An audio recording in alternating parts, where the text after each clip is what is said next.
Okay, perfect. Everything is good to go now.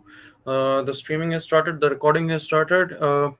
Hi, good evening, everyone. My name is Chetan. I'm the secretary of Kaziranga House. I welcome all of you to this C programming OPP revision session. And for this session, we have requested Siva, the current term TA for C programming, to take this session, and he will be helping you guys out understand the kind of questions that you'll be facing in the OPP. If you have any questions, if you have any doubts, he will be resolving that as well. So thank you, Siva, first of all, for taking this session. Are you here? Yes, yeah. Okay, perfect. You may take over now. So Okay, yeah. yeah. Okay, so welcome guys. Welcome to the OPP revision session, and thank you for uh, inviting me to take this session. So let's start the session without any delay. So first of all, before diving into the revision, you can ask your doubts regarding the OPP. So first we will clarify those things, and then we move to the revision part. Guys, try to make the session a little interactive. If Shiva is asking something, try to answer that. Yeah. If you have your doubts, please go ahead, ask him regarding the OPP. Yes, I want the session to be more interactive. Please be interactive in the session.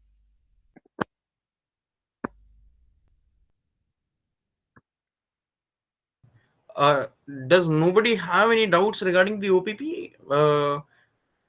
How Uh, long the OPP is going to be? What are the questions, or what are the weeks that it will be covered? Um, or do you have to prepare for a particular topic or not? Nobody? mm, we can move to the revision part.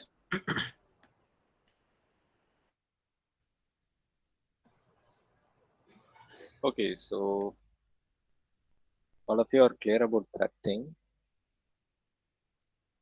Or else you can post your queries in the chat box if you are not want to speak.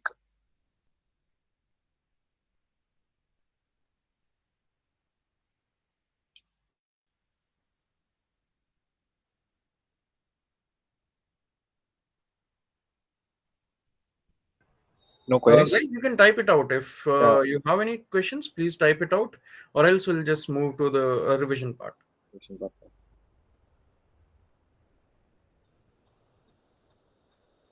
Okay, so it's fine. Okay. Okay, no problem. We can move. So whenever you want to ask something, let me know. So first of all, we will start. We can start from week 6. I want to start it in the backwards. So first, we can solve the problems related to pointers, some topics. Okay, from week 6, then we can solve the remaining weeks. Like if you are comfortable with week 6 and week 5, then you can able to solve the questions from week 3 and 4. Okay, so how many of you completed or attempted the mock questions for OPP?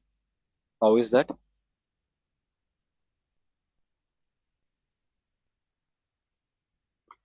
So will you find any difficulty to answer those questions?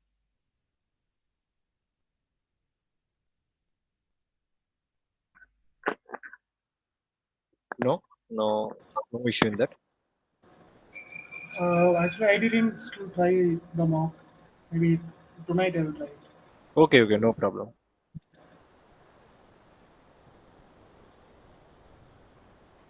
So first I will just give a brief about the concept of pointers. Okay,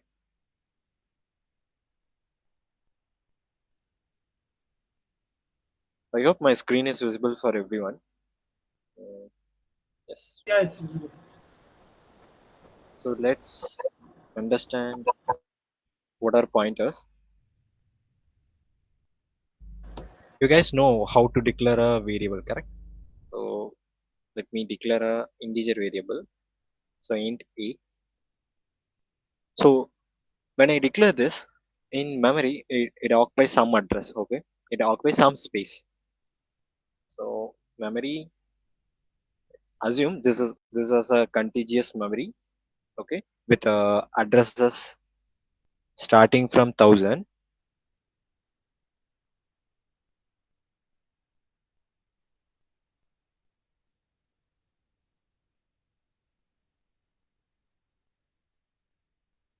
So this is a memory structure, okay. When I declare this variable a, this variable occupy this space, okay. This space is now, let me change the color. So this space is now, the green space is occupied by the variable a. You can use this variable inside your program whenever you want to use the value, correct. So what you do at the time, you just use this a, I mean, uh, you can identify this value 10 using this identifier a, correct. So whenever you are referencing a, you are actually referencing the value that is stored in a, correct. From which topic question will be asked? It is from until week 6. So I will tell you, basically, uh, there will be 4 questions you have to answer for each section. There will be 2 sections containing 3 questions. In that you have to answer 2 questions. Okay. So this is the usual structure for the OPP. In that, uh, mainly there will be one question related to functions and one question related to loops. Either it will be a pattern printing or some other. Okay, but it will utilize the loops concept there. And one question definitely will be there utilizing the pointers. Okay, and the remaining 2 questions will be from week 3 and week 4. So one question will definitely involve loops and some kind of mathematical operation or some mathematical equation or something like that. Okay, so basically you will do some operation with the numbers. And uh, one question will be purely related to the conditional statements. Conditional statement in the sense if else blocks. Okay, so this will be the general structure of the OPP. So if you prepare in this way, and if you know all the concepts that I have told now, then you are good to go with. So like you have to practice, but if you are comfortable with these concepts, then you can able to solve that. Okay. Okay, let's resume the discussion of this pointers. Yeah, whenever you are referencing the a in your program, you are actually pointing that towards this value of 10. Okay, so this a now has the address 1000. Okay, in the memory, the value a has the address of 1000. So what if I create a one more variable, okay, that points towards this address? So basically, what that is pointers. Pointer is something that is pointing towards an address. Okay. Instead of using the variable as the identifier, we are going to use the address. Okay. Let me create a pointer. So this is declaration for the variable. Now we are going to declare a pointer pointing towards this integer variable. Okay. So I'm going to create this pointer to a. So the pointer is storing the address of the variable a, because I want this pointer points towards this a. So I'm going to pass the address here. So this is how you can extract the address of a variable by using this ampersand symbol. Okay. Now the statement, if you observe this pointer. Okay. Now if you print the pointer value, you will get this address. Okay, so I will demonstrate this, but before that, if you guys have any doubts in pointers, let me know first. Or if you already know about these concepts, just give a thumbs up so that we will directly uh, dive into the question. Okay, everyone is comfortable with pointers, right? Okay, yeah, good. Let me clear the screen. I hope you can able to read the problem description. Font sizes, yeah, it is small because I have to cover the entire question within the given space. Is it okay or should I increase the font size?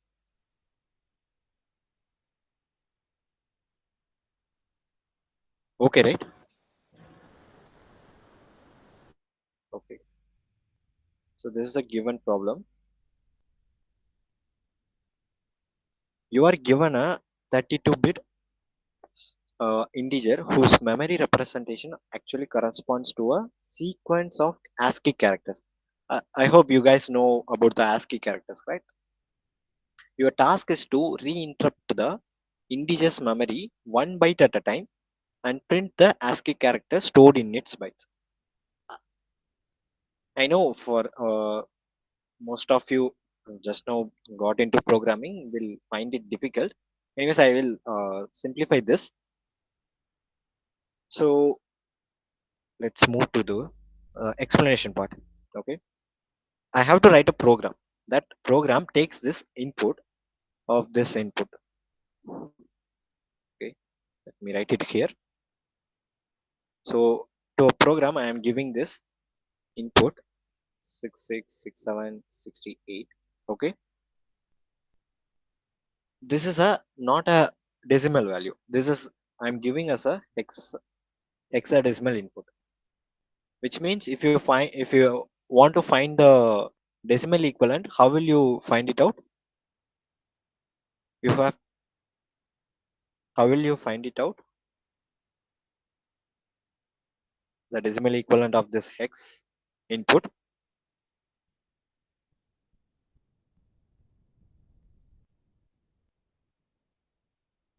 You guys know this, right?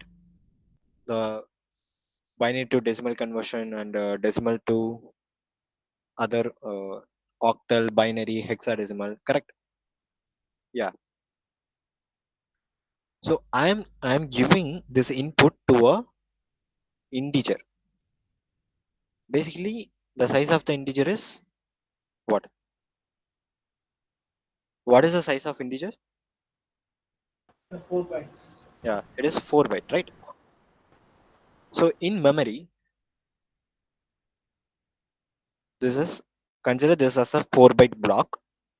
In memory, this input is stored here somewhere. So it will have some initial address. Okay, this memory block has this address and it is of size of 4 bytes. Okay, here the value of the 65, 66, and 67, 68 is being presented. Okay, got it? Okay, so read this. Read an unsigned 32-bit integer. Okay, as a hex input. Treat it memory as 4 bits. So we are treating it 4 bit because we read the input as the integer value and we know that for integer it is 4 bytes. Correct? Print each byte as an ASCII character in the same order stored in the memory. So what do you comment about this memory? Will it be a little Indian machine or a big Indian? If it is a little Indian, how this will be stored in the memory? For example, treat this as the memory block. So this is the first address. If it is a little Indian machine, how it will be stored?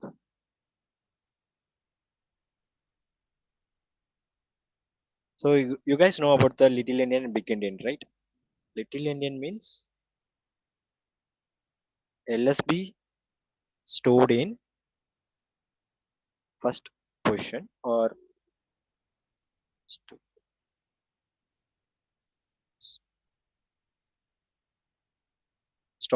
starting of the memory. For big Indian, it is opposite. MSB stored at the starting of the memory. So consider this as the starting position. If it is a little Indian, how this will be stored? Like this is the entire size is 4 byte, correct? So how each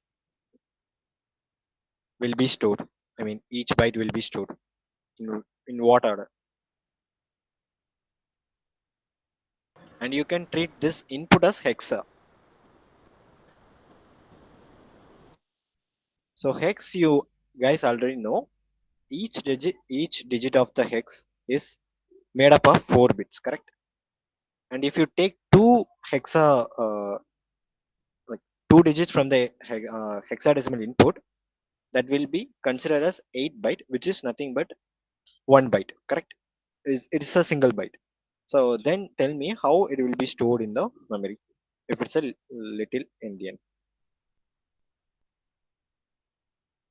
The reverse order 68, 67. Yeah, so it will be stored in this reverse order. So 68 first, 67, 66, and 65. Okay, any doubt until now?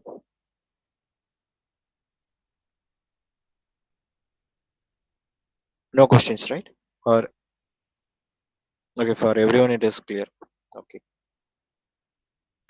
so we have to perform an operation that will result the way we are looking at the memory. So here we are looking at the entire input as a 4 byte value, but we want to take a single byte at a time from the memory. So somehow we have to convert the integer 4 byte into a single byte value.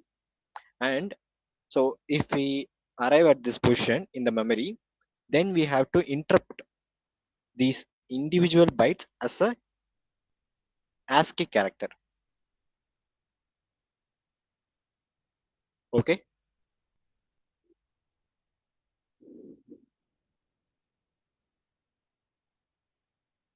got it? Everyone is clear about the question, right? Yeah. So see here, the constraint is we have to use pointer arithmetic and no extraction of digit, like extraction of single digit is not allowed, and arrays is not is all not allowed. And we have to exactly process the 4 bytes because we know that it is a size of 4 bytes. Okay,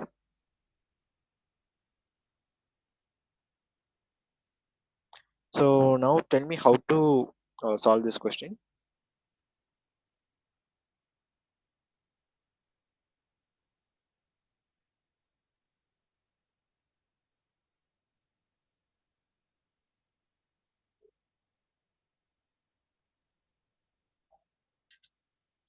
So how will you proceed with this?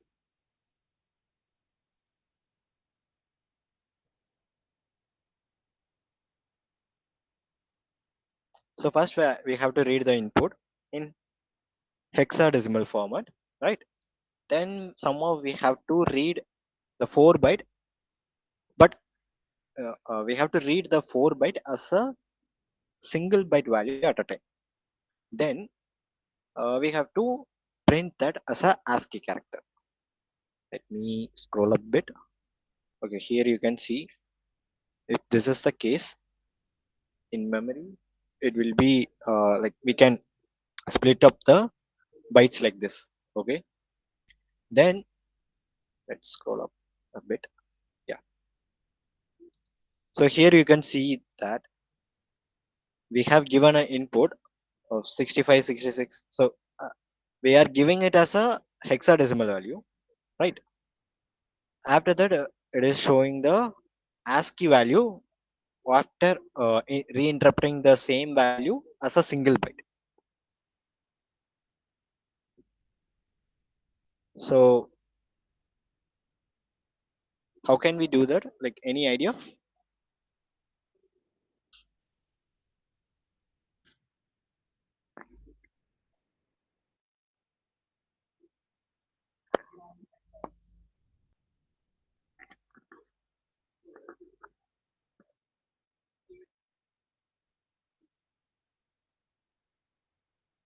I hope that uh, explanation is clear for everyone.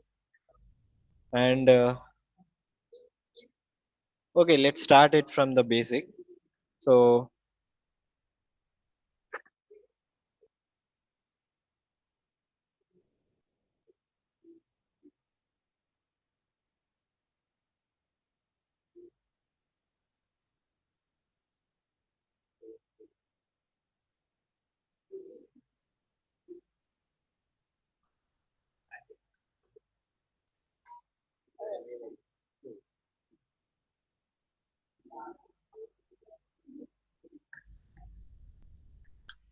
first we have to read the input, right? And for that, so that is given. We have to store the value as an unsigned integer, right? So I'm storing that as an unsigned integer. I have declared the variable. Now I have to read the input from the user. So here, how should I read it? Should I read it as a usual decimal value, or I have to read it as a hexadecimal value? So what format specifier should I use here?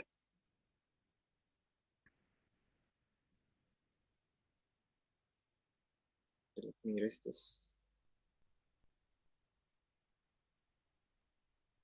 Can anyone tell me that? What format specifier should we use?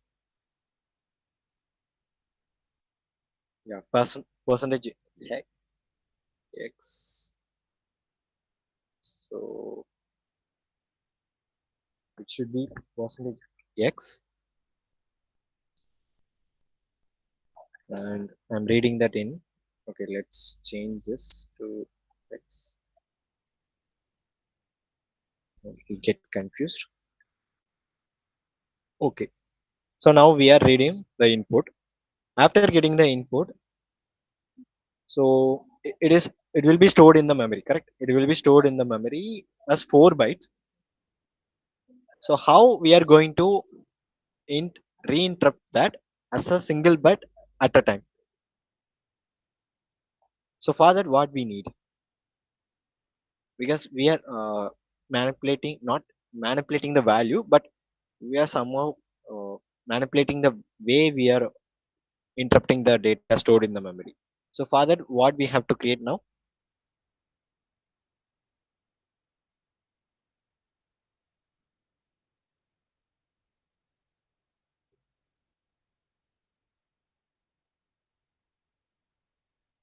Okay, so I will create a pointer to this.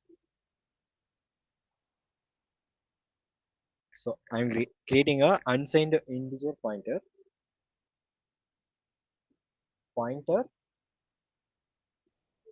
to hex. So I'm creating this pointer to hex and storing the address of the hex variable, and let's print that,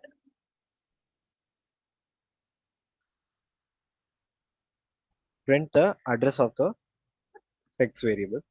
Okay, so pointer to hex. So I will write this pipe. After that, I'm going to compile this. Function dot c output function, and we'll execute this.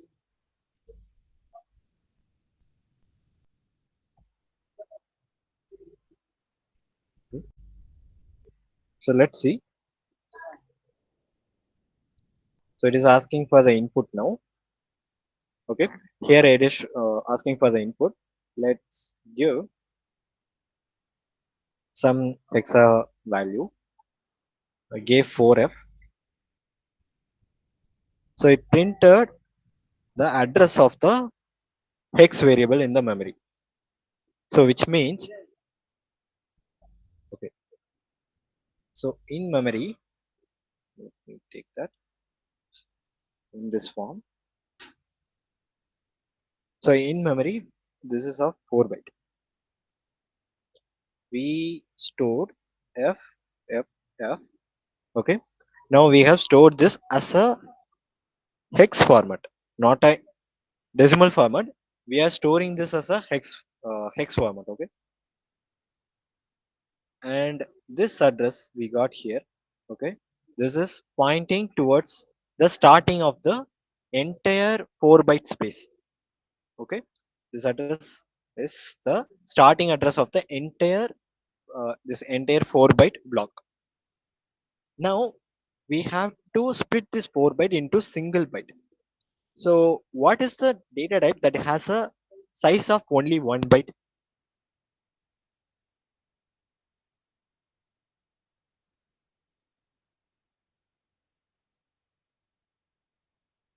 Is my question is not clear? So I will repeat it. Yeah, character, correct. So character is a data type that has the size of 1 byte. See here the concept in pointer is you are storing this value as a unsigned integer. Okay. So the pointer you are going to create for pointing towards that variable hex should be the same type. Should be the same type means it should be the same unsigned integer value. So which means this pointer to hex is pointing towards some address. In that address we can only put the values of unsigned integer. Okay, we can't put any signed integer, or we can't put any float value or any character value. We can only put a value of unsigned integer. Okay, so that is the kind of definition for the statement, the statement. So we know that for character it is a 1 byte.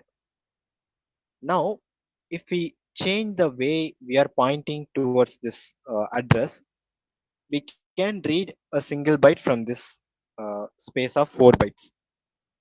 So instead of creating a pointer of unsigned integer that is also that will point towards the address where an integer will be stored. But if I create a character pointer, okay, if I create a character pointer that will point towards a address, okay, that will point towards a address, uh, in that we can only store 1 byte. Okay, got it.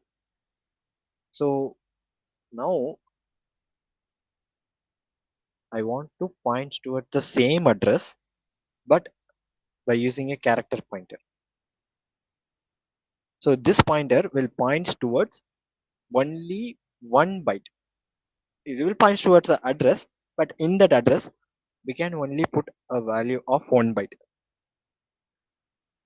Does it make sense?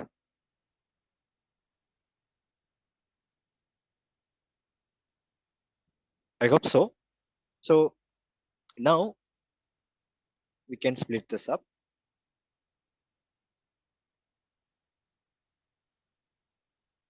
If I create a pointer towards this 4 byte space, it will first point towards the initial address. Okay, but the space occupied by this or reserved for the pointer is just a 1 byte. So it will read. Okay, we know that pointer will store the address, and if we dereference that address we will get what is stored in that space. Okay, but here if we dereference that we will get only 1 byte of data, not the entire 4 byte of data, right? So in this, if I dereference this I will get 1 byte of data. So this is what we expected and what we want. So now tell me how to uh, typecast this unsigned integer to a character pointer. How can we do that?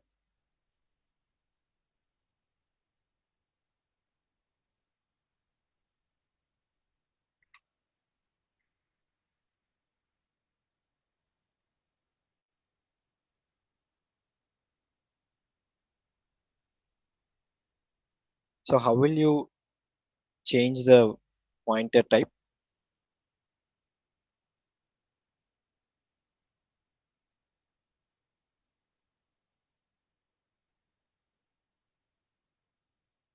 Okay, so if I write like this, will it be valid?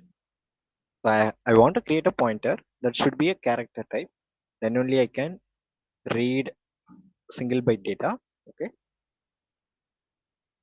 and I am assigning this value pointer to hex.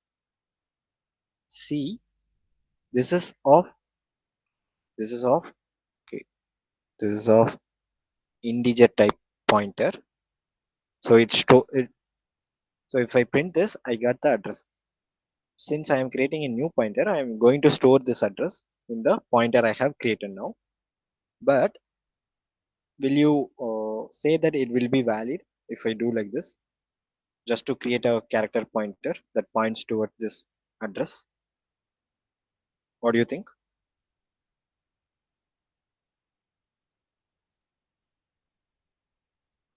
No idea? Or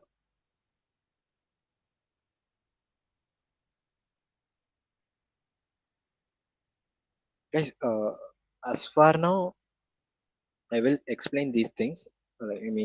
For pointers concept. After that, the questions we have are very easy to solve. So if you find it difficult, let me know, like where it is got difficult.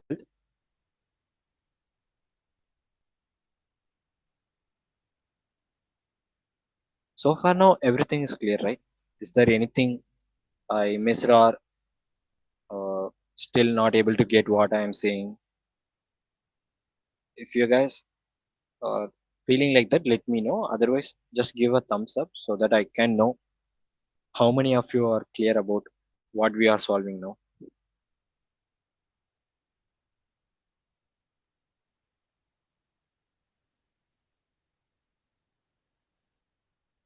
Okay, no one is clear about. Okay, yeah, yep, we can move. Okay, let's run this and see what will happen if I create a pointer like this. I got a okay. Let me clear this. See, first I got a warning, then I got a error. Okay, that is I didn't put a. Okay, anyways, I will first do this now. Yeah. So here I got a initialization of character to from an incompatible pointer type of unsigned. Both are pointers. Okay, both are pointers only, but the way those pointers are working is different. This pointer points towards the same address, but it will read those values at that address as integer. Okay, this pointer is also pointing towards the same address, but there it is reading it as a character. Okay, so that is the warning we got now. Okay, let's see how it is going to be.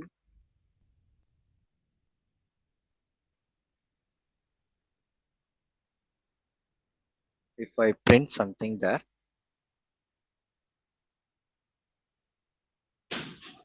pointer,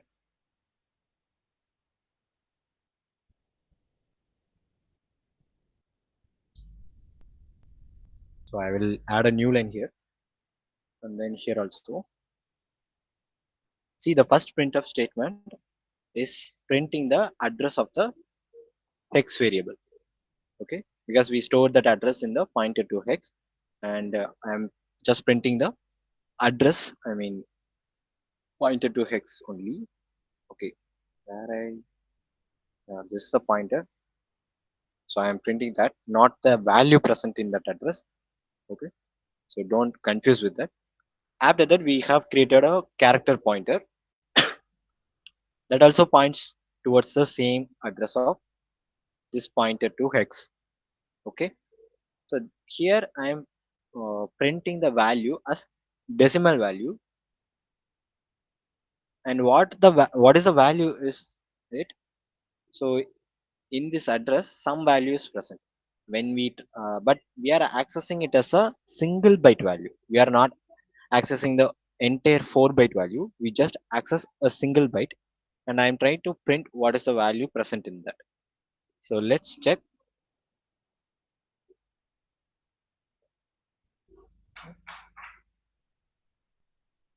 Let's do this.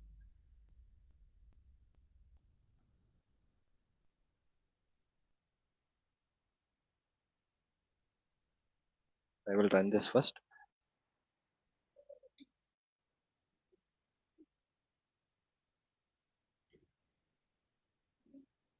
So the same error, we'll see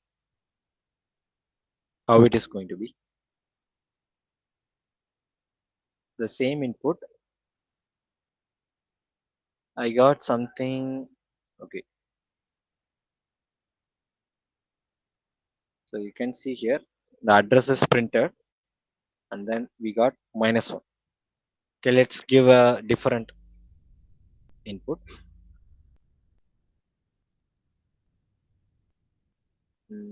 Like the one we already have.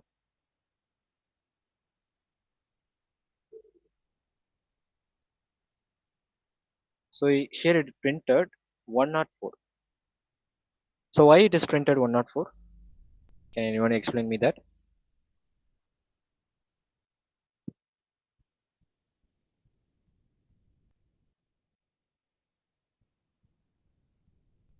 The input we are giving is hex value, and how I am printing that is in decimal. So there will be XOR to decimal conversion, correct? And now tell me, this is the input, and if I read it a single byte, it will be split it like this. So which byte will give me 104 in decimal? 66 or 68 or 67? What is the which byte is equivalent to the 104 in decimal? So these are hex values, and this is decimal value.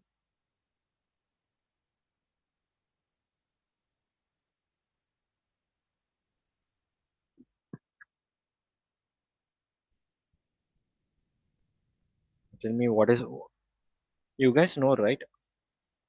Hexa to decimal conversion, everything. 68 will give 104. 68, okay, 104. So which means, what you comment about the type of this, I mean, machine type? Will it be a little Indian or big Indian? So this is a given input. In which order it is stored in the memory? If I, okay, so you know that pointer points towards the first address. If I got the output as 104, in which order this will be stored? This is the first, and this will be the end of the memory. So 68 gave me the 104 value. Then it should be stored in this manner. So here LSB is stored in the first position and MSB is stored in the last position. So that it means the system is a Little Indian. little Indian machine. Okay. Yes. So far everything is clear, right? For everyone, is there any doubt? No. The flow of explaining is clear for everyone, right?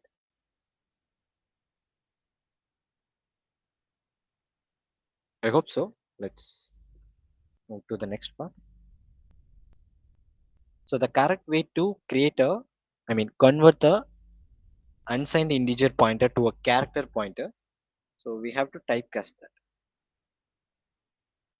So here I'm taking the address, but I am treating it in the manner of unsigned because it is an unsigned integer. Now I want it to be an unsigned character. So here I'm typecasting that. After that, I typecasted the value and then I stored it in the unsigned character pointer. Okay, because that address we are speaking is treated in a way of unsigned integer. Now I converted the address into unsigned character and I stored it in an unsigned uh, character pointer. Okay, so this will be the explanation for this line. So we done the typecasting. So this is the typecasting. So now this error or the warning will be, let's complete this.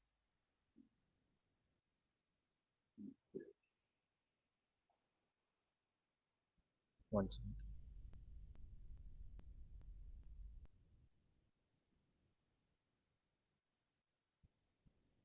So now the warning is resolved. Now I am going to give 65, 66, 67, 68. If I enter, I got the decimal equivalent of 68 as 104. See, the way we are interrupting the number gives us these like different kinds of outputs. Because in input, I take this as hexa value, hex decimal value, and in output, I am treating that as a integer value, which means decimal integers.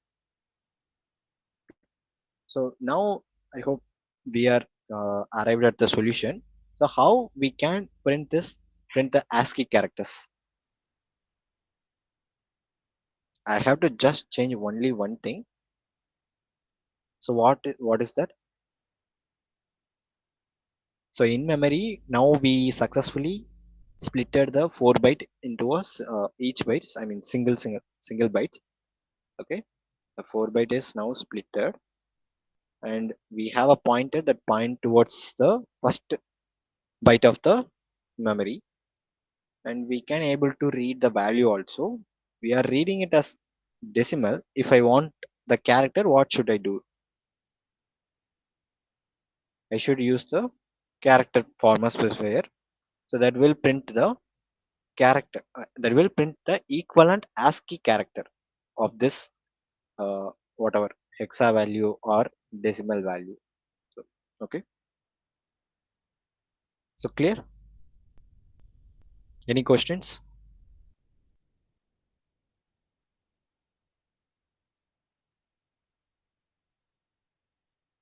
So I will change this to character. I will override this. Here I'm going to provide the input is 66, 67, 68. Enter. So see here I got H as the character. So 104 in ASCII table give us the character of H. So if you want to refer, you can refer any ASCII table where you have to look for the decimal equivalent of this. Okay, decimal value of 104 or hexa value of 68. So it will give you the equivalent character. Or if you want to in like if you want to explore in your machine also, you can do like this. You can create a program. Like you can use the for loop or while loop that will start from 65 to, so it should start from 65 for uppercase letters. For smaller case, it should start from 97. Okay.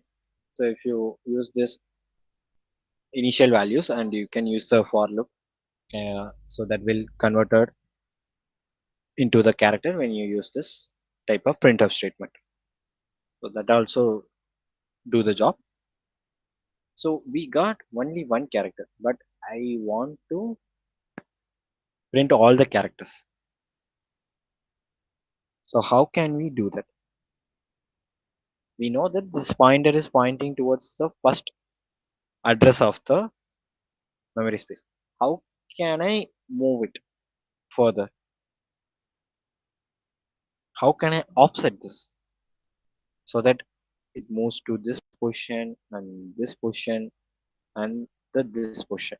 And we know that the entire size is 4 byte, so we have to move three three position to get the last byte. So how can we do that? And it is mentioned in the question. We can use pointer arithmetic. So what does that mean?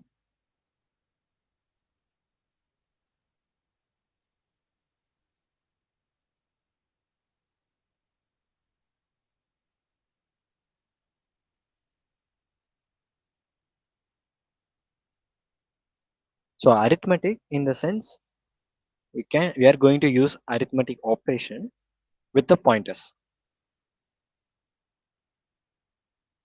What if I okay, and you guys know about this star operator, that is the dereference operator, that will give us the value present in that address. Pointer hex is storing the address of the, like, it stores the address. When I use the star operator, which means the dereference operator, whatever in that address, I mean whatever the value in that address will be present here.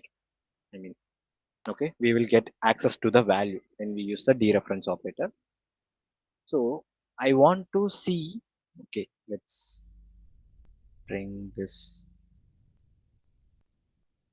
So 65 will be at the end. Now, since it's a little endian, so this is the first position of the pointer. I have to move 3 position to get this address. Okay, so I will add 3 to it.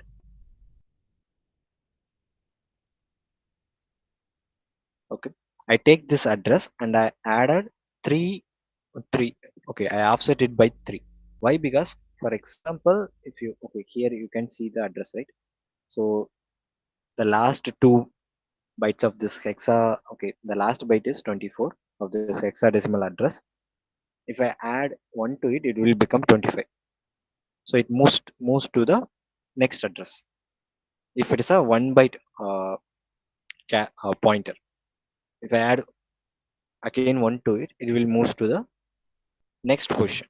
Why? Because this pointer is a character pointer, so it is of a 1 byte value. But if you add 1 to a integer pointer, it will move by 4 bytes, because the size of the integer is 4, right? I hope you guys know this already. So in that way, we'll see what is the output now.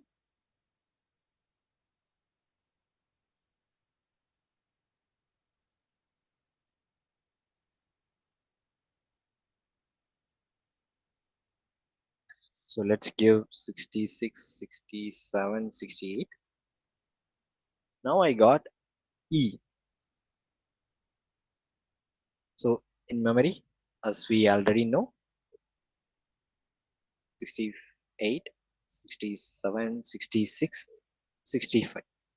So it will be, if this is 104, this will be 103, this will be 102, and this is 100. The equivalent ASCII character is E here. The equivalent ASCII character is H. So what is the remaining thing? It is E, F, G. So now you got the idea how to access this from here to here. If you want to move here, then how will you have to offset it by 2. So how can I do that? Using a loop, and you know that how many iteration we need.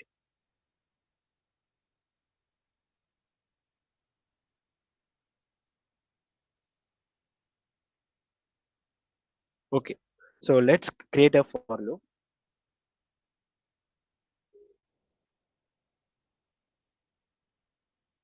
For loop for the purpose of pointer arithmetic.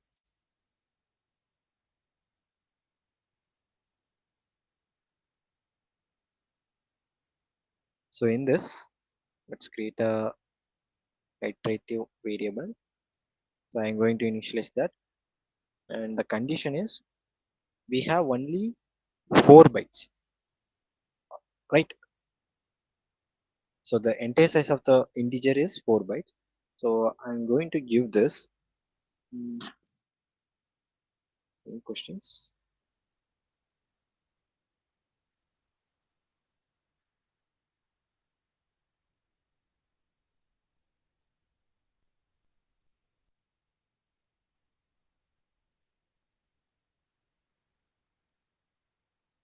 So here, instead of giving 4, I'm going to use the size of function. So this will give us the size of the byte in, okay, it will give us the size of the integer in bytes. Then I'm going to increment it by 1. So this way it will iterate from 0 to 3. Inside this, I am going to bring this printf statement. So here I'm going to replace this with I. So in this way, so this is the 0 to kind of 0.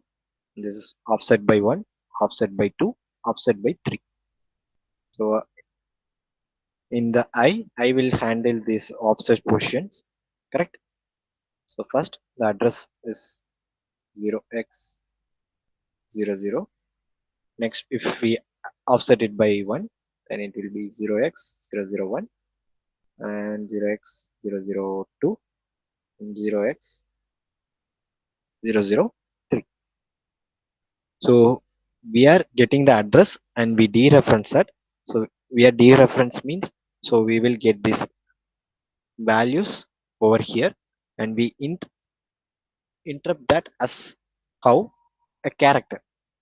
So basically this hex will be converted, since it's a hex format, it will be directly use this hex value, or maybe it will convert it into decimal and then use the like look for the equivalent character for the decimal values, like anything. But anyways, in the output we will got the characters. So let's check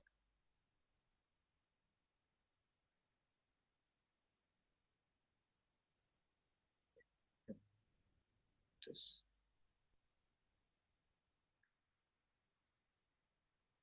So we will give the input. So now you can see we give the input as hex. Okay, input is hex, but the output we got as characters.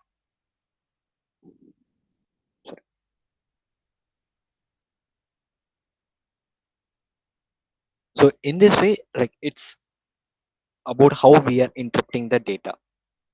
The data stored in the memory is still the same, is still a 4 byte value, but the way we are accessing is different. Like, we access it by a single byte, and we consider that in a character. We can consider that in decimal also. If we consider that in hexa, it will be the same, uh, same hexadecimal value. Like I will show you that also. It's all about how we are interpreting the data. Let's mm, okay, I will bring it here. So the character and the equivalent decimal value and the hexadecimal value.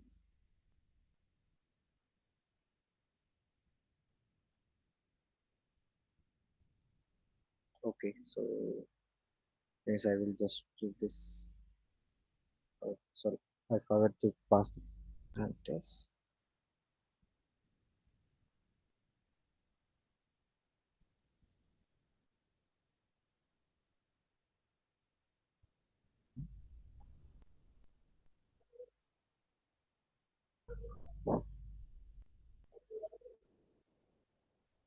So now I'm giving the same input. Now you can understand the whole picture. Same data, it is interpreted differently. So each byte is now converted into like sorry, the 4 byte is now converted into single bytes and the decimal equivalent value and the equivalent character value. So this is for the first question problem, and in this problem we have covered the typecasting, how the pointer works, how we can interrupt the data, and some loops also. So this problem I hope made you made you comfortable with the loops and the pointers, input, output, everything. So clear about this problem? Any questions or any doubts? If you rate this problem and my explanation using your reaction, like just give me those reaction. I will uh, validate from my side how the question and the explanation, so that I can move. When I move to the next question, I will change something based on your feedback. Okay. Okay. Let's. So I have two more questions. Like the remaining two question are so close to this problem. Like yeah, the other two is also similar to this. The first one. There we have some variation. Okay. So I will share this notebook with you.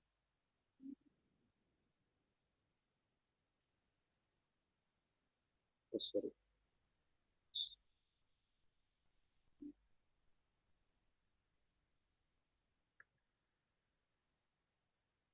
So that you can practice when you want. Okay. So the second problem, so, which is also the same kind of problem. There is a variation. So see here, given a 32-bit unsigned integer, the task is to reinterrupt the same thing as ASCII character. The output must terminate immediately upon encountering a byte of value null. So this is the null byte. So anywhere in your input, take the same case 65, 66, 67, 68. So in this, there is no null character, which means there is no kind of this type of byte. Okay. So if we give a byte like this in the interpretation, we should stop before this. Like we should stop printing the character values until we okay when we reach this null byte, which means we should terminate the program there itself. Same explanation. So some a minor changes is required. So this is the input in little Indian mission. It will be stored like this. So it's a starting position 68, and then okay 00 and 77. See, these are hex values, not decimal values. These are hex values in little Indian mission. So it is starting like the lowest addresses here and the highest addresses this.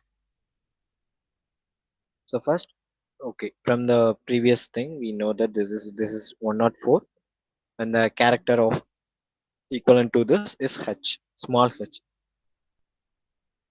So after moving here, so we got a null byte. So here we have to terminate the program. and the output will be differed based on the machine type. For little Indian, it will be H only. For big Indian, the way it is storing the data, since the MSB will be stored in the lowest position, 770068. So here the null byte is occurring after two non-null bytes. So the value will be differ. So here first E will be printed and W will be printed, and then we have the null byte. So based on the machine, the output will differ. But if in the constraint, if it is given to perform as little Indian or big Indian, you have to figure it out. Okay.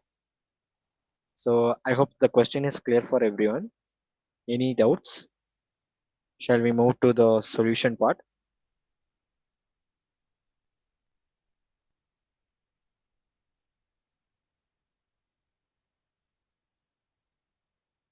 I hope this question is clear in the explanation. Yes, sir. Yeah. Okay. Okay, let's use the same thing and tell me what to do. Like, what is the changes we have to bring it here so that the expected output will be achieved.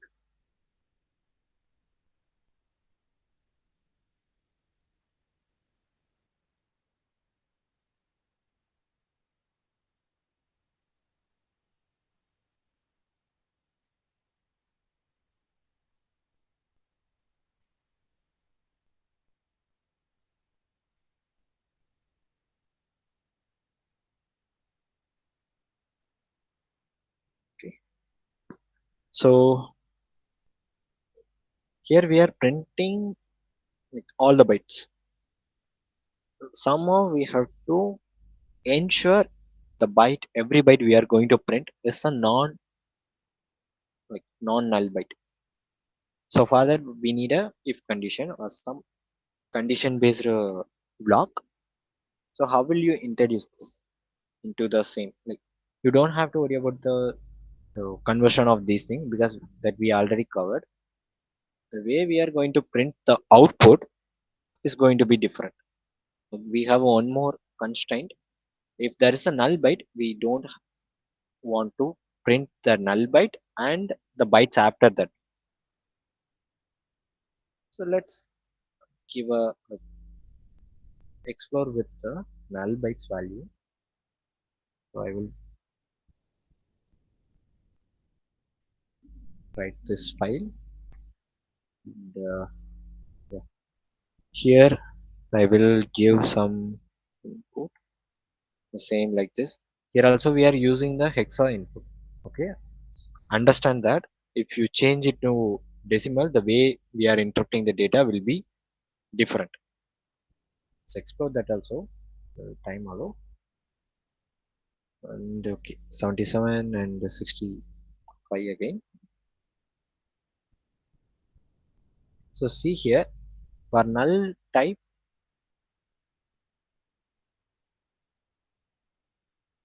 you can see that, right?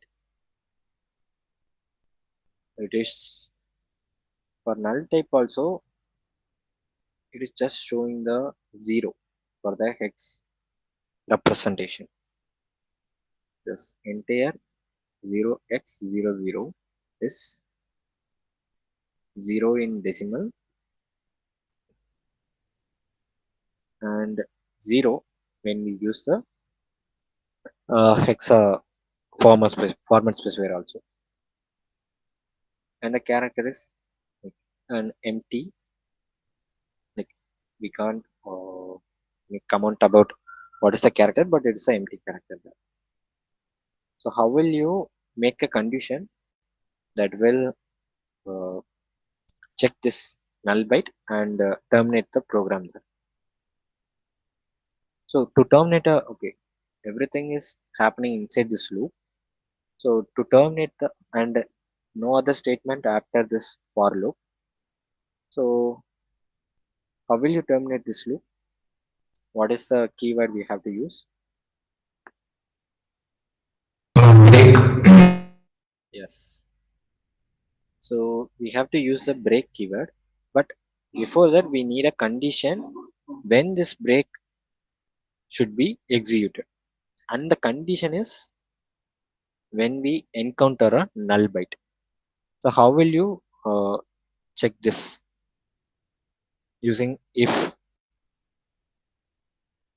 Just tell me the statement or type it out in the chat box. What should be the if block that will do this job? It should check the whether we encounter a null byte. If we encounter, it should end the loop, and in our main program there is no other statement after this loop, so it will get terminated. The entire program will get terminated. And just expecting the if block code. Just spell it out or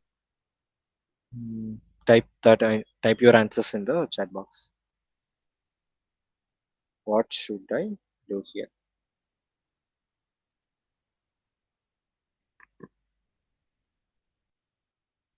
If that means we are okay, whatever you have written here, if pointer hex plus 1. So this is address. We need value. When you dereference this, then only you will get the value here. Star, like we should. So let's try that out. If the pointer hex, okay, I will re-ensure that whether I am pointing towards this. Okay, yeah. So since we are using a loop, we can use this iterable variable. If that, then break. So let's check.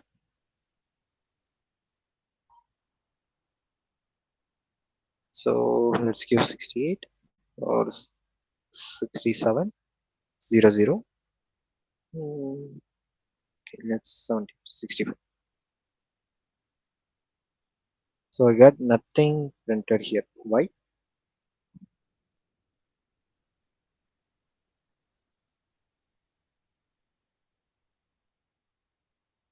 If I use this, why? The reason is simple. How this entire if block should be structured? Sorry, how it should be written? This is a non-zero value. Okay, okay. Let's take it in little Indian way. 65 is the first byte. It's a non-zero value, and what this if block is doing, it takes that value. If 65 is a non-value, so it satisfies this condition and it will execute the break. So that's why nothing is printed, because in the first iteration itself the loop gets breaked. So how this if block should be constructed?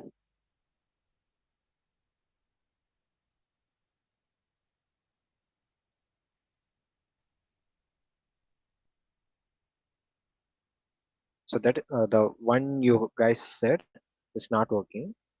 If we do like that, let's sorry, if I negate this, then also it will be a problem, correct or not? What if I use a negation operator here?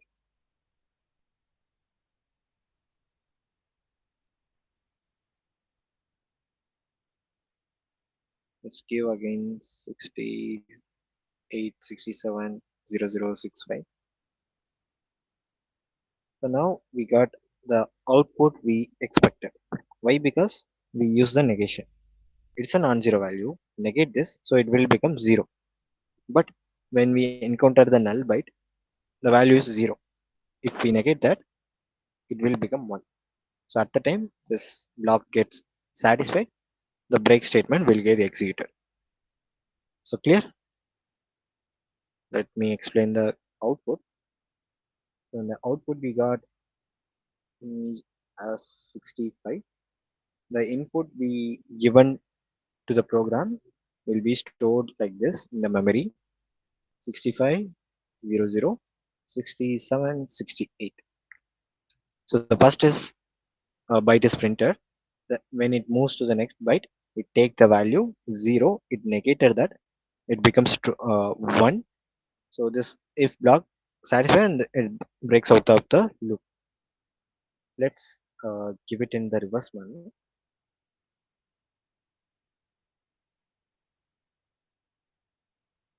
65, 00, 67, 68. So now we got two values because okay, I will make it here in Little Indian. This will be stored like this: 68, 67, 00, and 65. Before a null character, so the null byte, there are two bytes which are non-null. So those will be printed here. You can see here 68 and 67. It is moving this way because of the Little Indian machine. But if I put a constraint here, it should be uh, the way we are accessing the data should be in Big Indian. How will you proceed with that? You have to make it reverse. How will you do that? Using this loop.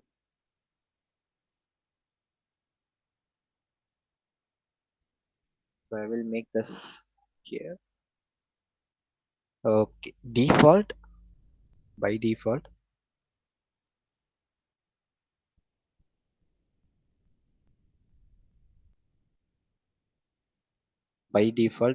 it is a Little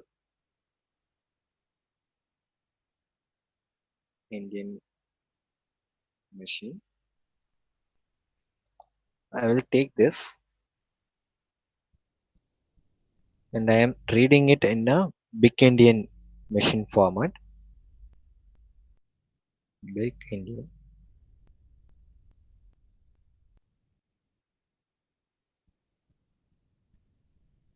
Okay. So what should I change this in the for loop so that it will printed in the reverse manner, which eventually make the output look like a Big Indian machine. Instead of starting from here, if I start this from here, it will look like a Big Indian machine, right? Because the MSB is printed first.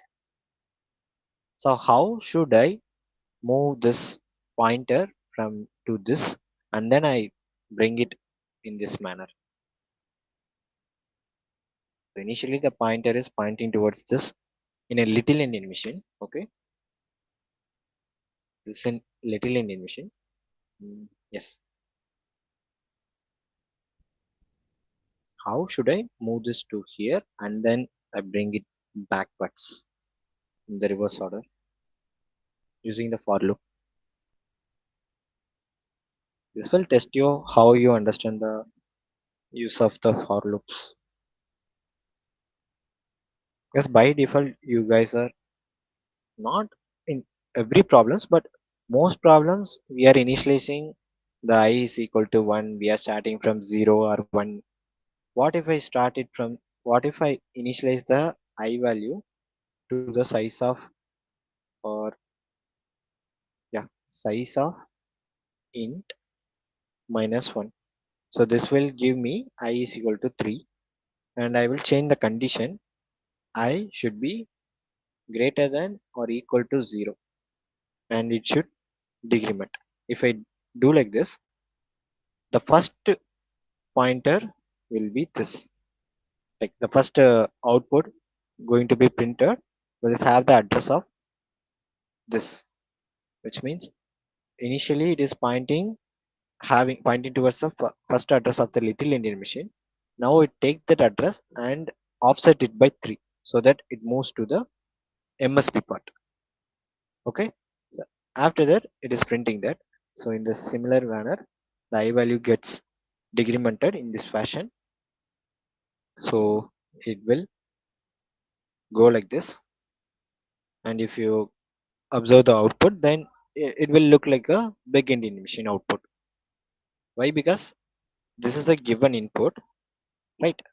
So 65 is the MSB, or here if this is a given input, like, okay, let's take this. It is the MSB. If I moved the pointer like by offsetting 3, so MSB will be first printed, and then the remaining bytes, and at last the LSB. So it will look like the big Indian machine output. I hope this is clear. Any doubts? If no doubts, then we will overwrite this file and see the output. Any question, guys? So I will leave the third problem to you, okay? Because I shared the uh, collab link in the chat box. Okay, I will leave the third problem, which is also similar to that, but here we are reading the input as hexadecimal value, but there we will be reading the input as decimal value.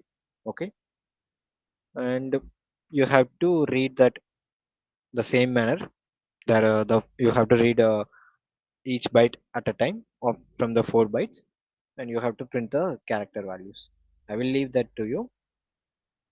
Anyways, I will add the solution in this notebook, so you will able to see the solution and practice. So, what if we don't do like size of input minus one and just keep the size, Didn't hear sorry, you. it's the size of input and take it I minus one. One second.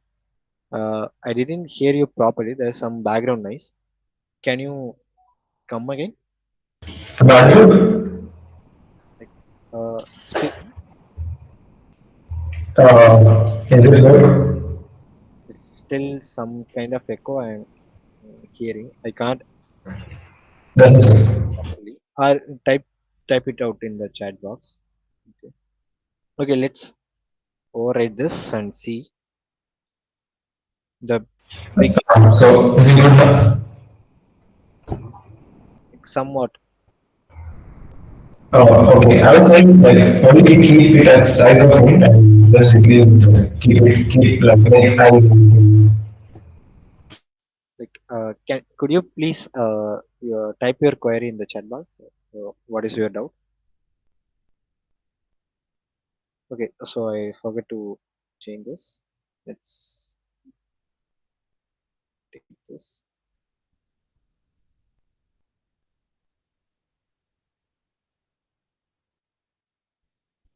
Let's change the way we are looking at the data. It should be less than or equal to 0. And okay, so write this.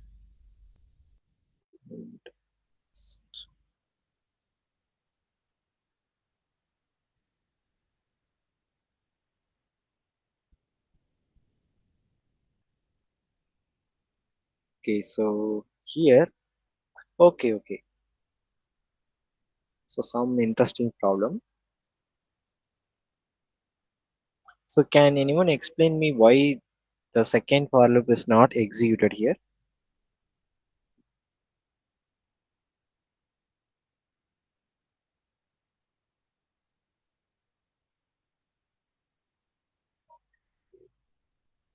So for the given input 65, okay, 65 is the, okay, it is giving the little Indian output. Here it So we need to the size of int minus one. what if just make it I minus minus.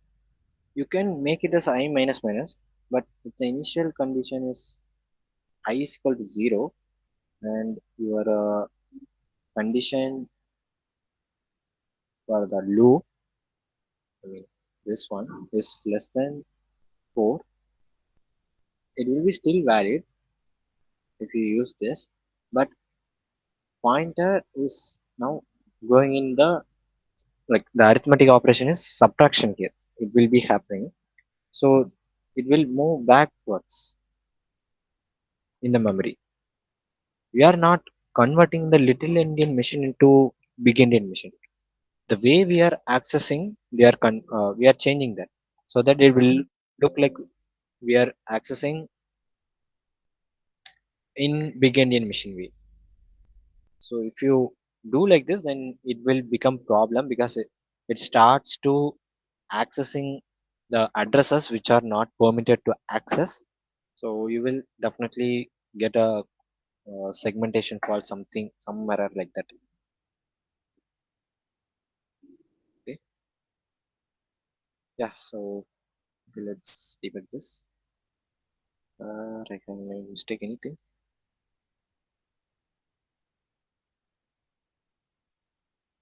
Mm, I think the problem is we're using the same thing. Change this.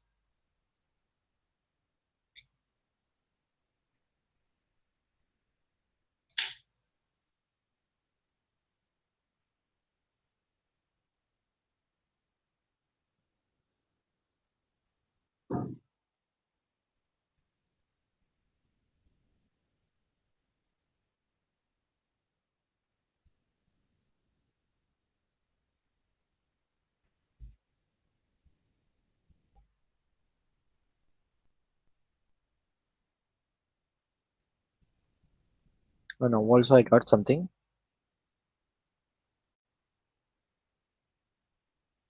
So why this?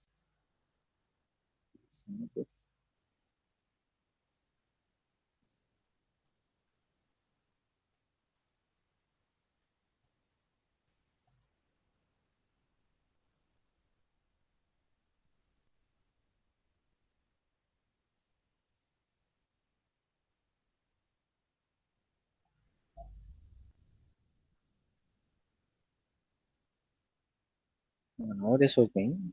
Mm,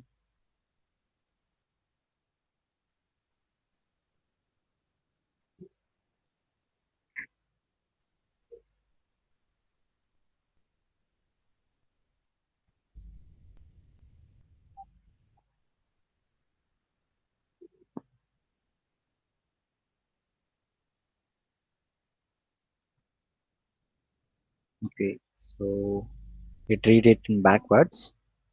This is working fine. But for the big Indian, there is some problem. Let's deal with that. Okay, I think yeah, yeah. Sir, am I audible? Yes, yes, yes. So shouldn't it be size of int minus one? Sorry. Yeah, yeah. Just now I saw that. As I thought, I initially with three. Yeah, this is a problem I said. If we are accessing outside of the permitted addresses, then we will get some undefined behavior like this.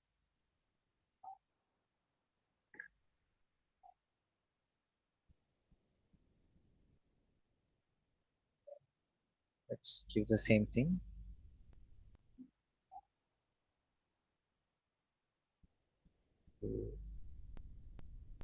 So it skipped that, and yeah, now it is printed. Maybe okay. Now also it's printed in the Little Indian. The statement is not executing.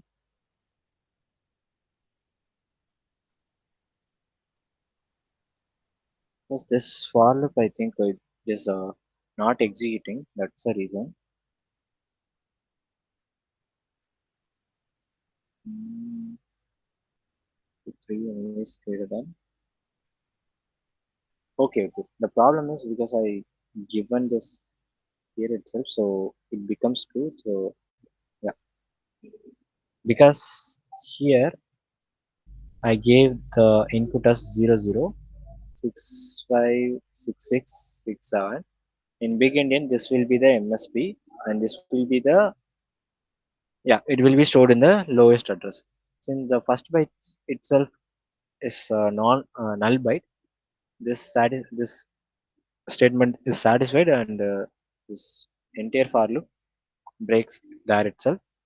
So it is not going to print further these values. That's a problem. Okay, let's give it in the reverse order. Let's see. Summer midi 7680066. Yeah. So see here, for little Indian, for little, let me clear this. Big Indian, little Indian.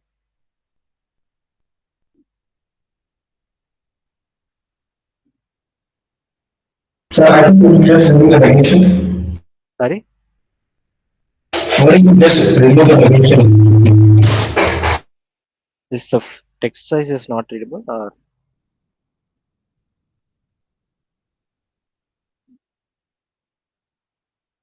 I'm saying why don't you just remove the negation? Some echo is in your background. I can't hear you. Okay, let's. What is the input I have given? 67, 68, 00, 66. So in Little Indian, it will be 66, 00, 68, and 67. In Big Indian, it will be 66, 00, 68, and 67. So these are the lowest address. Okay. For Little Indian, this will be the first byte. After that, we have a null byte. So it will print this value, and that loop got terminated when it encountered this. Okay, so first we got 67, sorry, 66 in the output. Then it moves to the big Indian format. There we have 2 bytes before a null byte. So we have 67 because that is the lowest byte, sorry, the byte present at the lowest address. So it got first printed, then it moves to the next byte, that is 68. So it is working as we expected. We are bringing the both little Indian and big Indian format. So if any question that like instructed you to print in a big Indian machine type, then you can do like this. I will add the statement.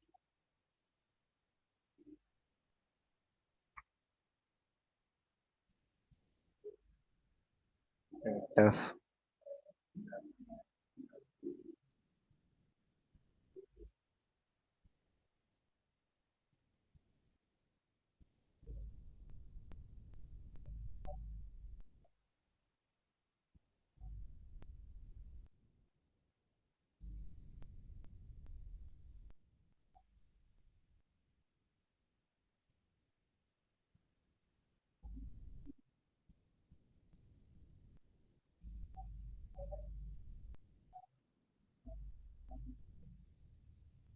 yeah, so we will able to differentiate between the big Indian and the little Indian output. And yeah, that's for now for this question. Any doubts, any questions regarding to this? I will leave the problem 3 to you. The same thing, we are reading the input as decimal value, so it will have its equivalent hexa value, I mean hexadecimal form, and again the same thing that is happening. The data is same, so this is the hexa value we are giving as input to the previous two problems. But what if we provide the decimal equivalent of those hexa values, and the program should print the equivalent byte characters?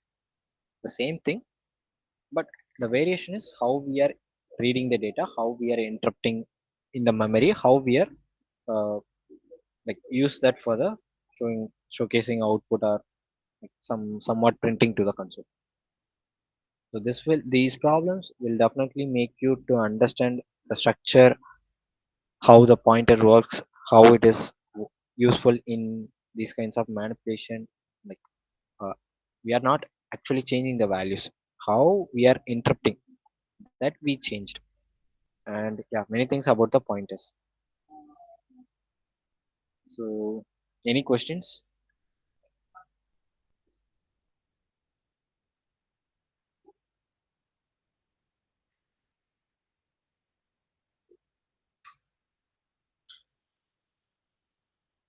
See, the here the input is the equivalent thing we have given here. Okay, I will show you the first. Since it is a little Indian machine, the output should be reverse of this. Let me change HGE.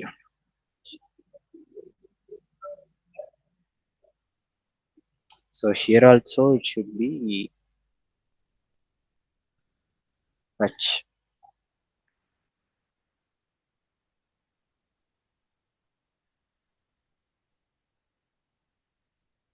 Okay. The same thing. Okay, where is it? Yeah, this input. See this sample input 65, 66.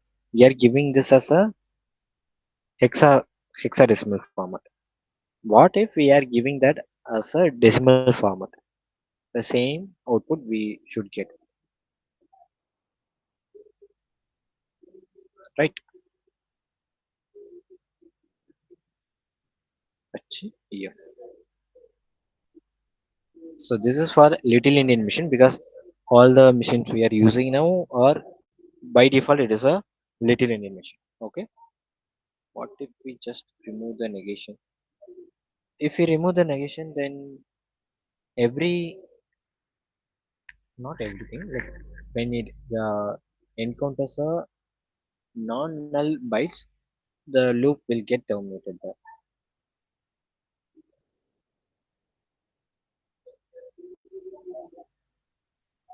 So any questions so far? What we have seen in the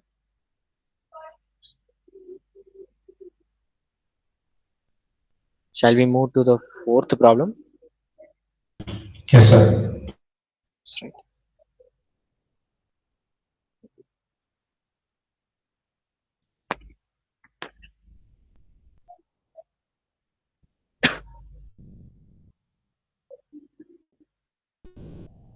So here write a program that performs a simple digit-based encryption on integer using pointers. So the problem is very simple. You have to read an integer, right? So see here, see this explanation part where we given a sample input. So the given integer is okay. So process each digit from right to left. So in this manner, right to left, apply the following replacement rules. So this will be the rules for the encryption process, right? If the digit is 0, change it to 1. If the digit is 1, change it to or replace it with 9. So if I proceed in this direction, right? So 1 should be replaced with 0. Sorry, 1 should be replaced with 9. 0 should be replaced with 1. Otherwise, keep the digit unchanged. So these are not 1 or 0. So I will leave it as it is. 0 should be changed to 1 and 1 should be changed to 9. Okay. Now 9 1 2 3 1 9. So this will be the encrypted number. So somewhat we not somewhat actually these are the rules. We take the input and we encrypted using these rules, and now we have the encrypted integer. If I want to read what is this integer is truly means, I should apply these rules like in reverse manner. So here I replace it with 0 with 1, right? So I will replace here 1 with 0 and I should replace 9 with 1. But there will be a confusion. What if where it is 102301? So here, if any number itself having 9, then we can't able to differentiate between whether this is a original number or a encrypted number, right? So there will be a confusion, but as of now, uh, take this input as the reference, like these kinds of input, and do this operation. So your program should able to apply these rules: 0 to 1 and 1 to 9. Other digit you should not change anything. So how will you create a program that apply these rules to the input? So we will use a model separator to get the digits. And we will use if condition. So then if it is zero, we will replace with one. Then if it is one, we will replace with nine. After replacing, we'll have to again put it in the same place. So return to string.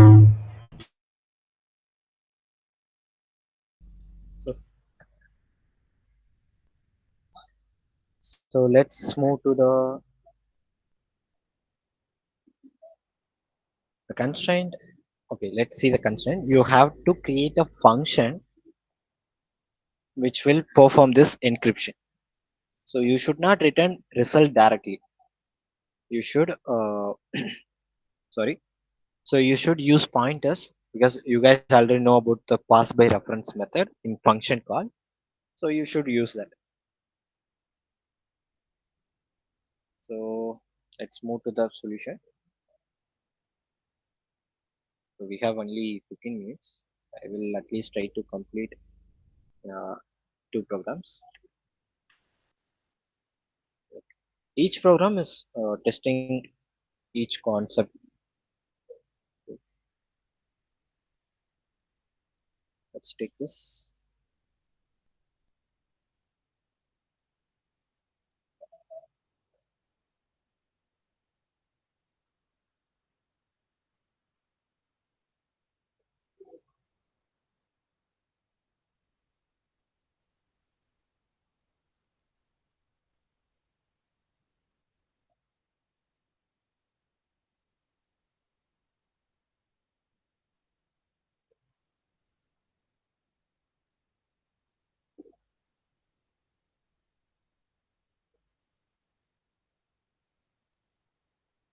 So let's remove this.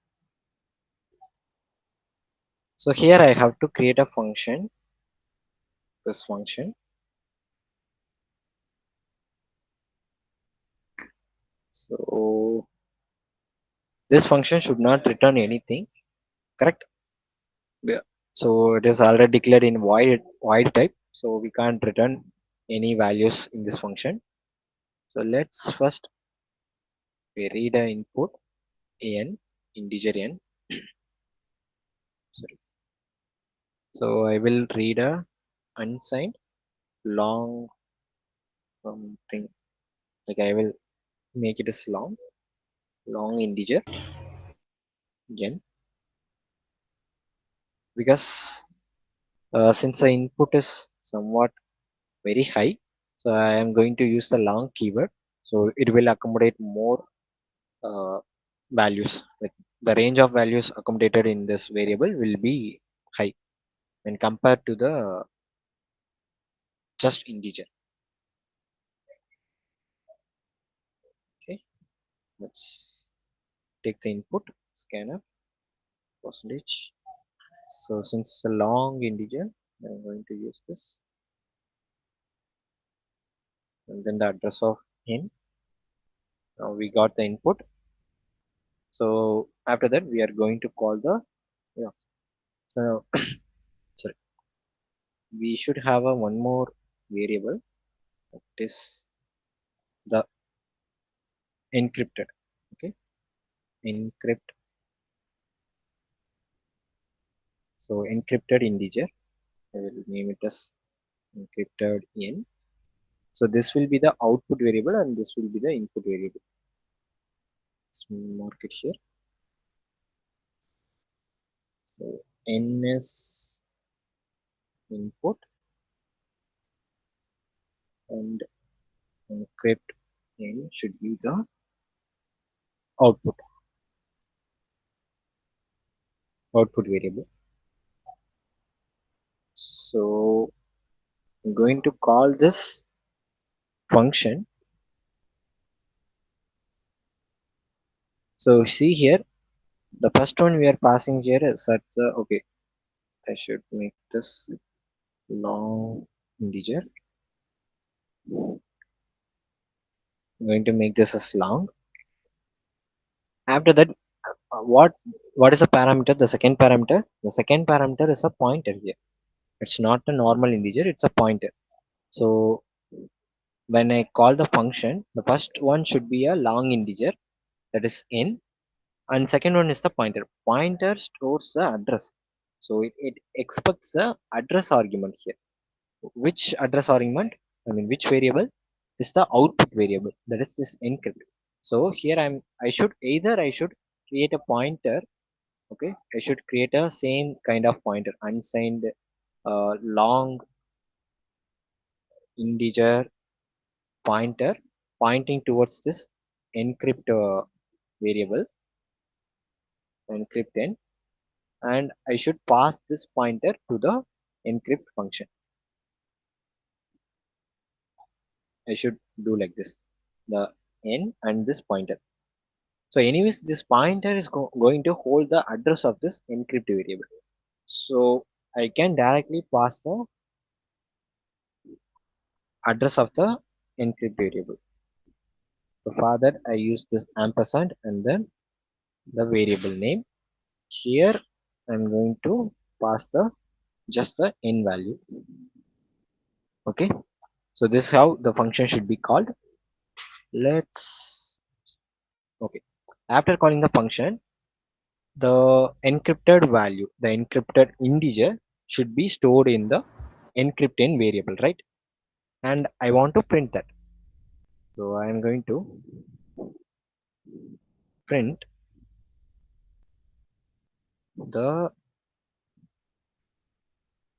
value of encrypt n. So we are not written anything here, and we are not storing the return value in any variable. We are actually performing the operation directly at the using the reference of the address. So whatever operation is happening and whatever the value uh, anything regarded to the encrypt will be stored in the address of the encrypt n variable. And so when I print the value present in that encrypt n, so at the time what will be the value present here will get printed here. So these things you guys already know. Now let's move to the encrypt function. How? So we have three rules: 0 to 1 and 1 to 9. Other digit we don't want to change anything. So yeah, and we know that we should approach from left to right. We take each digit and we are going to compare whether it's a 0 or 1 or any other digit. So how will you do that? So first, uh, what should I do now?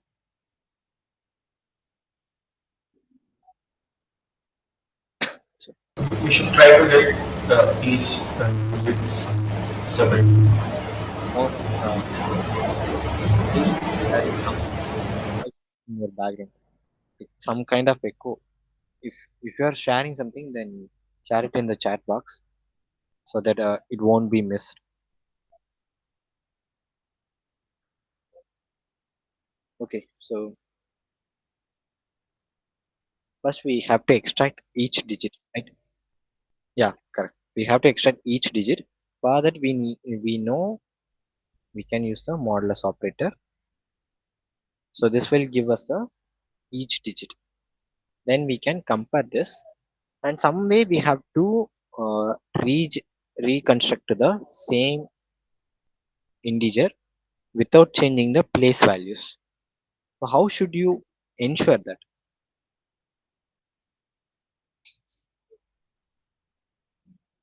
Yes, using base 10. So for that we can either use, we can create our own function, or we can directly use the uh, math library. So in that we have the power function. Okay. So first thing is I have to extract the digit, right? Int digit is going to be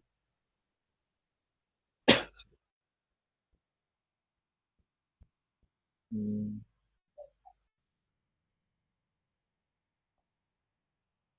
so how can we proceed? Can we create this encrypt function as a recursion function, or should we, or else we can we use loops? What do you prefer? Recursion. The recursion in the sense, then everything. Okay, let's see. So then what will be the base case?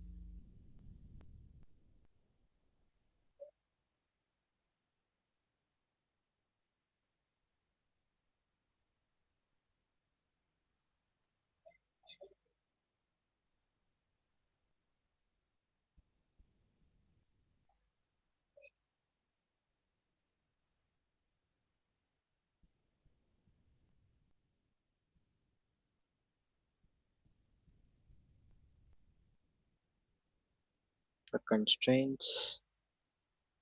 The constraint is must implement the function signature and must not return the, like, it's not given, like you should use a recursion function, or you should not use any loops. So it's up to you. Okay, let's try it out with while loop first. While n or the digit is not equal to 0. Okay, so that is also not possible. So what should be the condition if we are going to use loops?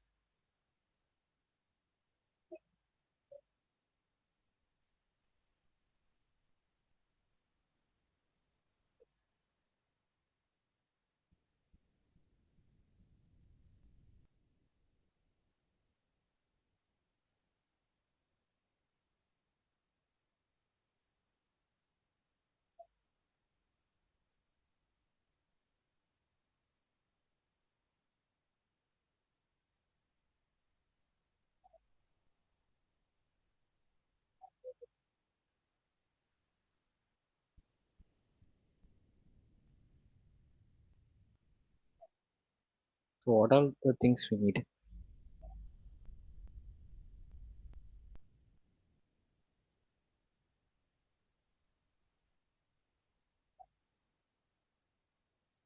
While n is not equal to 0, yeah, but the problem is when n having itself some zeros in the input, so at the time the loop gets terminated there, but we don't want that.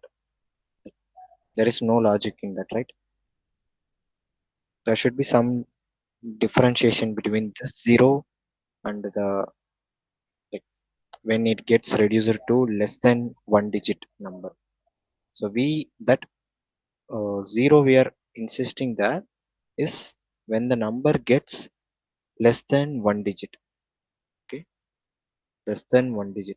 But here when we try to get this, then at the time it will something, it will become like this.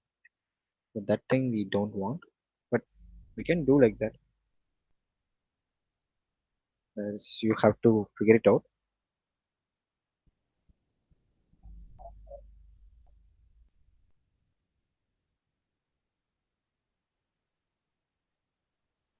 Like no. We can use this. So how will you distinguish between the digit and the exact n value?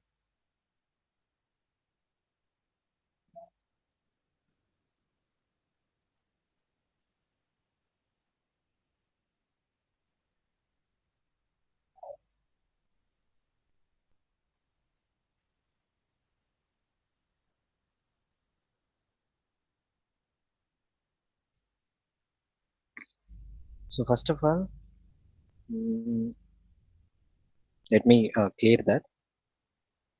So, so the problem will arise when we directly use this type of uh, operation. If I do like this, then it's like we are directly modifying the input value also. So what is 102301. We do like this, the n will be reduced by one digit for every iteration, right? But I don't want to do like this. We will create a separate value, sorry, separate variable to store the current iterating digit. Okay. So here I'm going to use this. So this will give me the current digit, and I'm going to use the if else blocks to check if the digit is some equal to 0, then I should apply that rule. Else, if the digit is 1, then I should apply that rule. Otherwise, I can leave it whatever it. So there should be some statement for every uh, if block and the else if block and the else block. What is that statement?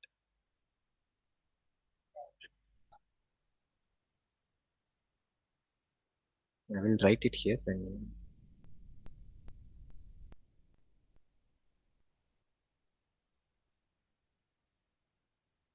so here first I will initialize the value of out to 0. Okay. So initially it will be 0, right?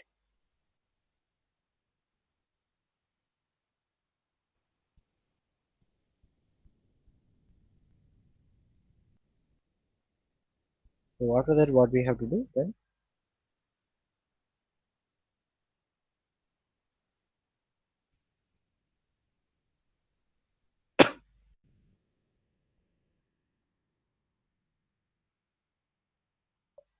Okay, then I will show and write the answer. Then you guys can able to do it. So as you said, n is not equal to 0. Execute this loop until n is equal to 0. So here I have to extract the digit.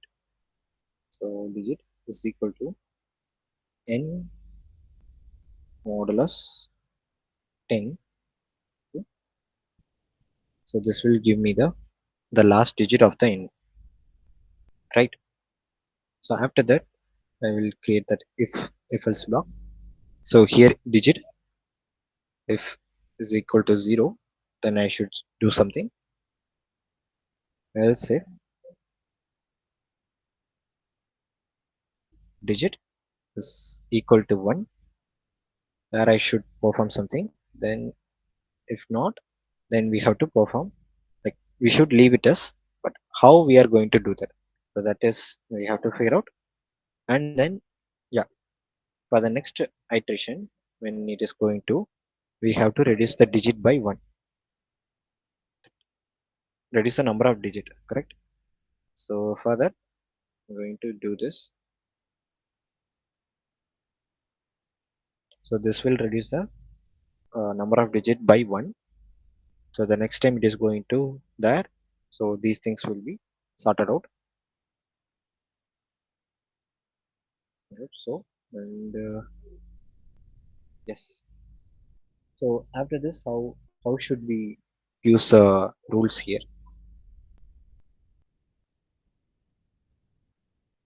Once again.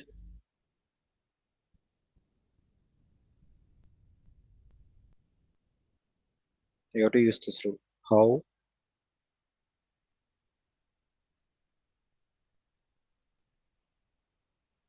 So if digit is 0, we have to change it to 1. Correct? Yes or no? Like take this sample input. Okay, in sample input, the first iterating digit will be 1. If digit is equal to 1, we have to change it to 9. So in the zeroth place, sorry, in the ones place, we should bring 9 instead of 1. So how will you bring that? So already the out is initialized with uh, 0, right? Then how should I bring that value here?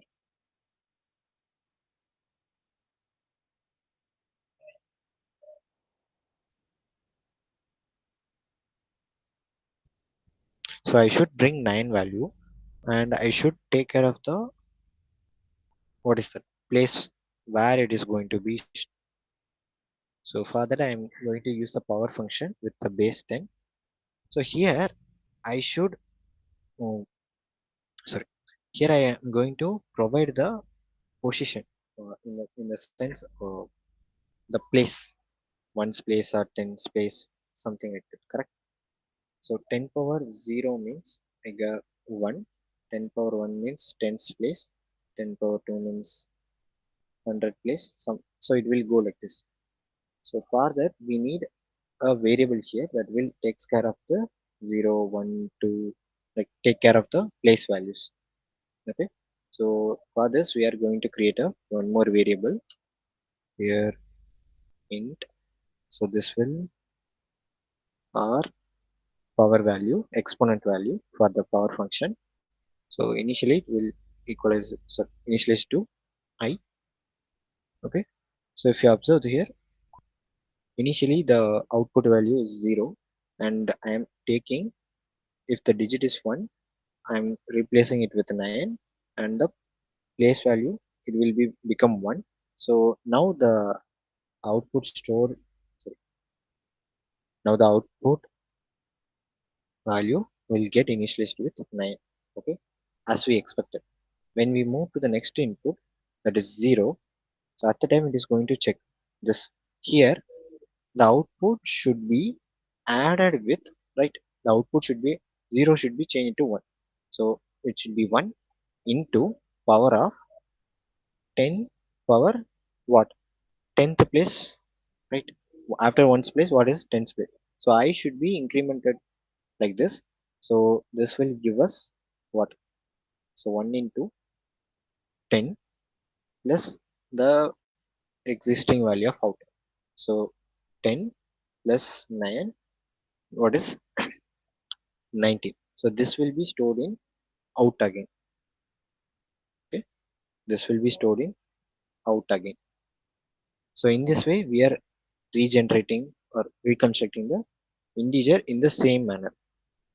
You can see here 0 1 is now replaced like this. 1 is replaced by 9, 0 is replaced by 1.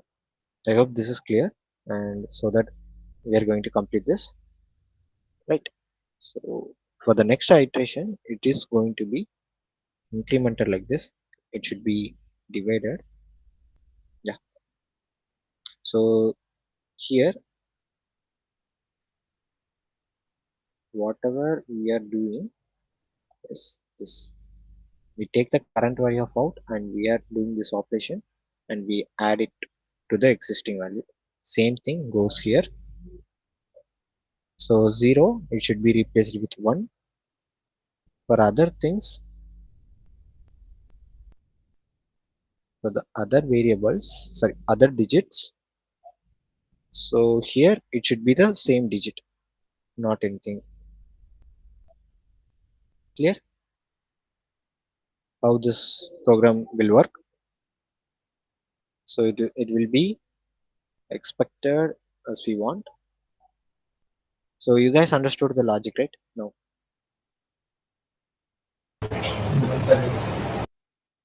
For all of you, it is clear, correct? Or do you have any doubts in this?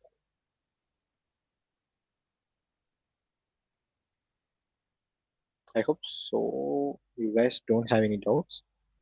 Let's compile on this. Okay.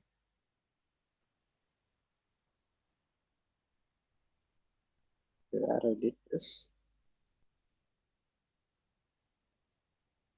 Oh, sorry. Okay.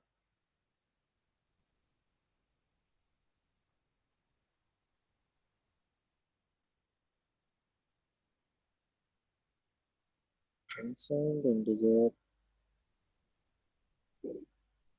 Oh, sorry. Here it is. I use the same variable. So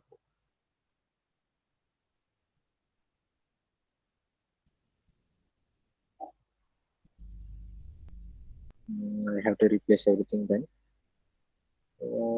Let's change this to. I will create a new variable here.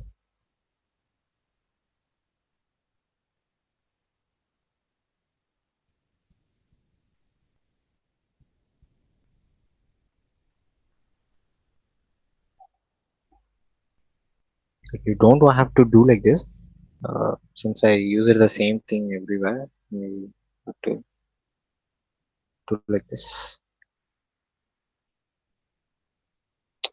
Uh, like this.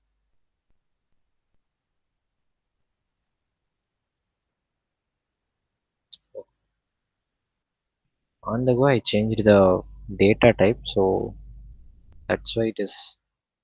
Because initially it is planned to using just integer pointer, but we have changed it to unsigned long type, so these errors are happening.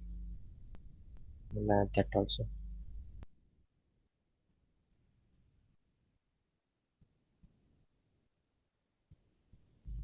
So,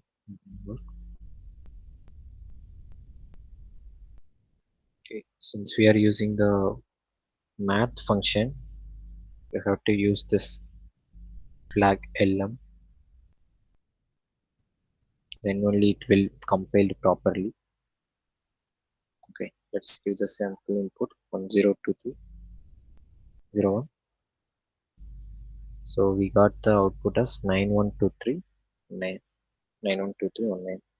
Let's try it with some other thing. 101010. So it should be replaced. Yeah. So 123 19.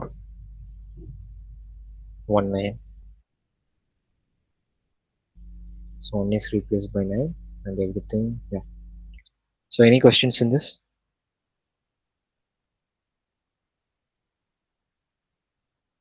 So we have covered the for loops, pointers, and the if else also. Mm, yes. Okay, the remaining problems I will update the solution, and if you have any doubts in this, post it in the G space, right? And we yes. So any doubts until now? We are going to end the session since the time is 7 now. I thought to discuss all the problems, but since I have spent more time on the problem 1 and 2, I can't explain these things. Anyways, I will provide you the solution and the explanation in the notebook itself. I will again share the notebook URL. So make sure to like, bookmark this somewhere. I will update the solution here. So it will be reflected in your thing also. So any question guys, and I think what about the feedback of this session? How is the session? How it will be useful for you?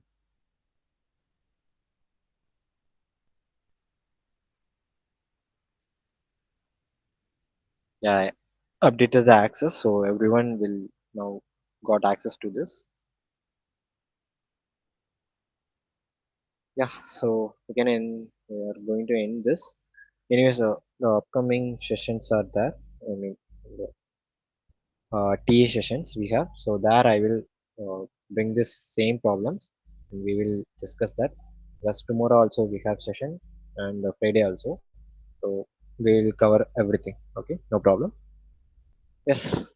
So we are going to we are reaching the end and thank you for the organizing this OPP revision session from Kaziranga house. Thank you for you guys and thank you for bringing me and providing me this opportunity to present my problems and the teachings to the students.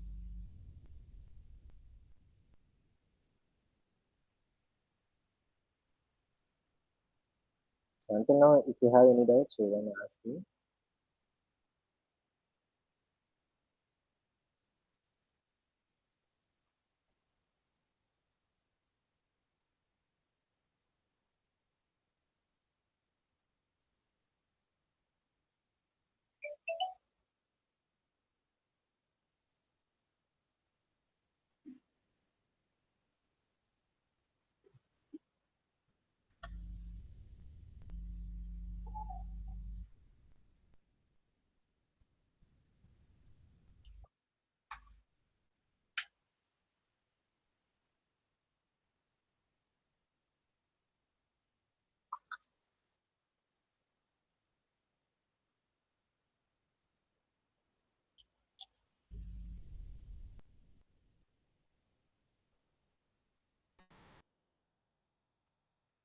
So no doubts, then you can leave the session.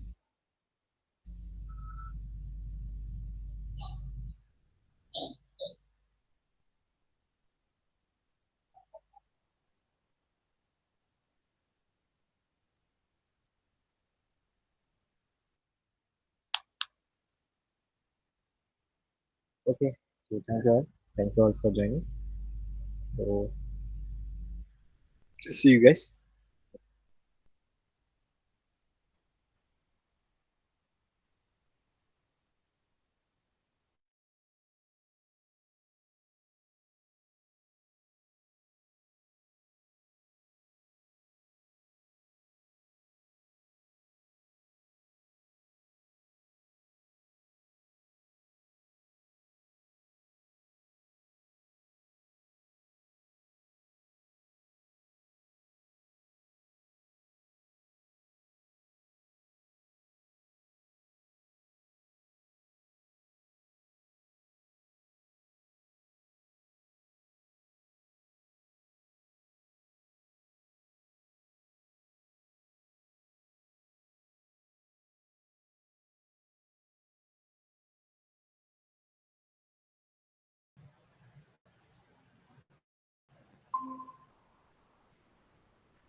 Hello, am I audible?